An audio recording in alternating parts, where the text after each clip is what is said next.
মহীয়সী মায়েদের দিব্য জীবন এপিসোডে আজকে আমরা আলোচনা করব করুণাময়ী বিশ্বজননী শ্রী শ্রী মা শারদার দিব্য মাতৃত্বের কথা, যিনি নিজেই অঙ্গীকার করেছিলেন, আমি সতেরো মা অসতেরো মা।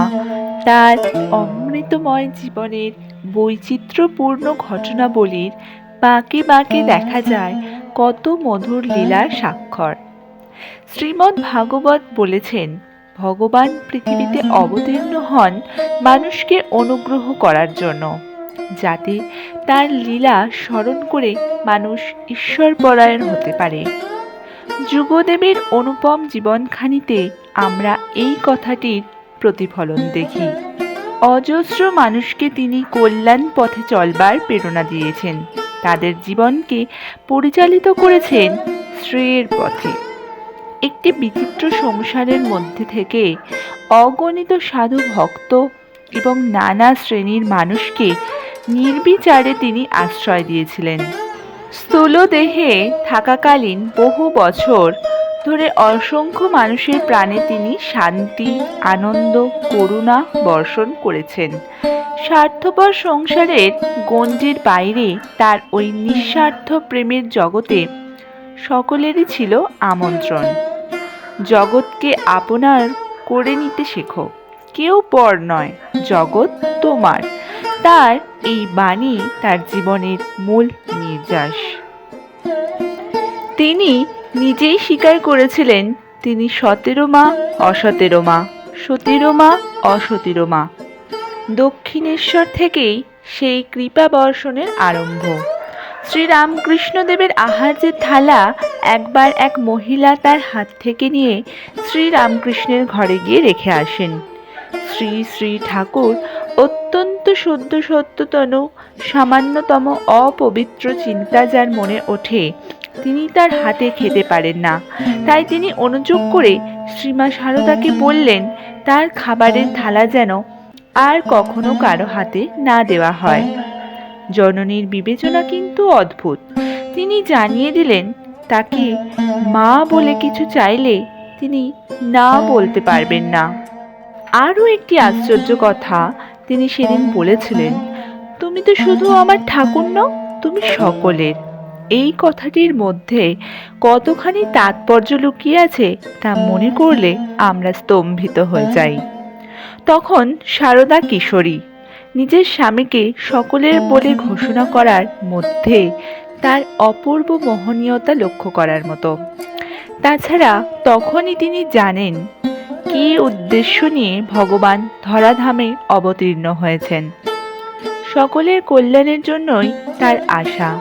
পাপী তাপী, পবিত্র অপবিত্র নির্বিশেষে সবাইকে উদ্ধার করতে শ্রী শ্রী মা যেন অবতারকে নিজের উদ্দেশ্য সম্পর্কে সচেতন করিয়ে দিলেন। আরেকটি ঘটনা, শ্রীরামকৃষ্ণ তাকে এক বৃদ্ধার সঙ্গে কথা বলতে বারণ করতেন, কারণ সেই বৃদ্ধার পূর্বজীবন ভালো ছিল না। শ্রী শ্রী মা কিন্তু স্বামীকে বলেছিলেন, ও তো এখন ভালো কথাই কয়, হরি কথা কয়। মানুষ ভুল করতেই পারে, কিন্তু সেই ভুলটিকে যদি সারা জীবন মনে রেখে তার সঙ্গে কেউ কথা না বলে অথবা তাকে সারা জীবন শাস্তি দেয়, তা শোধরানোর উপায় না করে, তাহলে তো তা খুবই অমানবিকতা। মা সর্বদাই তার সন্তানদের মনের ধুলো কাদা ছেড়ে নিয়ে তাদের কোলে তুলে নিয়েছেন। যারা এলে অন্যেরা অসন্তুষ্ট হতো, তাদেরই তিনি সাদরে তার কাছে আসতে দিতেন। বলতেন, তারা তার আশ্রয় নিয়েছে, আশ্রিতকে তিনি ছাড়তে পারবেন না। অনেক সময় আমাদের মনে হয় তার আপাত সাধারণ জীবনটির মাধুর্য যেন সাধারণ মানুষের জন্য বিশেষভাবে বিকশিত হয়েছিল। স্বামী সারদেশানন্দজি লিখেছেন, মায়ের বাড়িতে কুলি, মজুর, গাড়িওয়ালা, পালকি বেহারা, ফেরিওয়ালা, মেছুনি, জেলে যেই আসুক, সকলেই তার পুত্রকন্যা। সকলে ভক্তগণেরই মতো স্নেহ আদর পায়।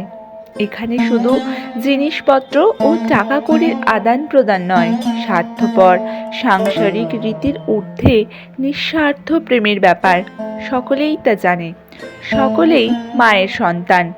যে কোনো উপলক্ষেই আসুক, সুমিষ্ট সম্ভাষণ, স্নেহাদরে জলখাবার, মুড়ি গুড়, না হলে অন্তত একটু প্রসাদে মিষ্টি জল পাবেই। আর সেই সকরুণ স্নেহদৃষ্টি যা ইহ পরকালে আর ভুলতে পারবে না।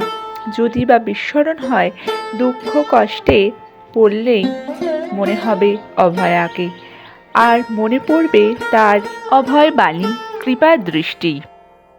জয়রাম বাটির কাছেই শিরোমণিপুরে বহু মুসলমান বাস করত। তাদের জীবিকা ছিল তুঁতের চাষ। ইংরেজদের রেশমের সঙ্গে প্রতিযোগিতায় সেই চাষ বন্ধ হয়ে যায়। তুঁতে চাষিরা বাধ্য হয়ে চুরি ডাকাতি করতে আরম্ভ করে। মা কিন্তু তাদের খুবই ভালোবাসতেন। তারা যখনই আসতো যেভাবে পারতেন সাহায্য করতেন। মায়ের নতুন বাড়ি যখন হলো, তখন তিনি গ্রামবাসীদের আপত্তি অগ্রাহ্য করে তাদেরই মিস্ত্রির কাজ দিলেন। তিনি অনুধাবন করতে পেরেছিলেন কেন তারা চুরি করে। পরবর্তীকালে তাদের পরিবর্তন দেখে গ্রামের মানুষ অবাক হতো। তারা বলতো, মায়ের কৃপায় ডাকাতগুলো পর্যন্ত ভক্ত হয়ে গেল রে।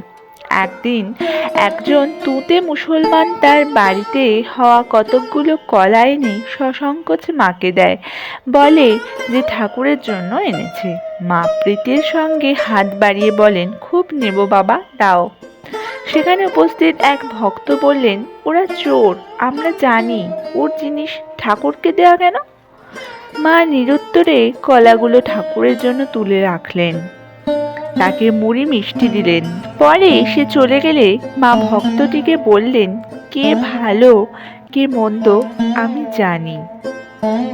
তিনি বলতেন, দোষ তো মানুষের লেগেই আছে, কি করে যে তাকে ভালো করতে হবে তা কতজনে জানে। এইভাবেই শ্রী শ্রী মায়ের পরম আশীর্বাদ মানব সভ্যতার উপর বর্ষিত হয়েছে।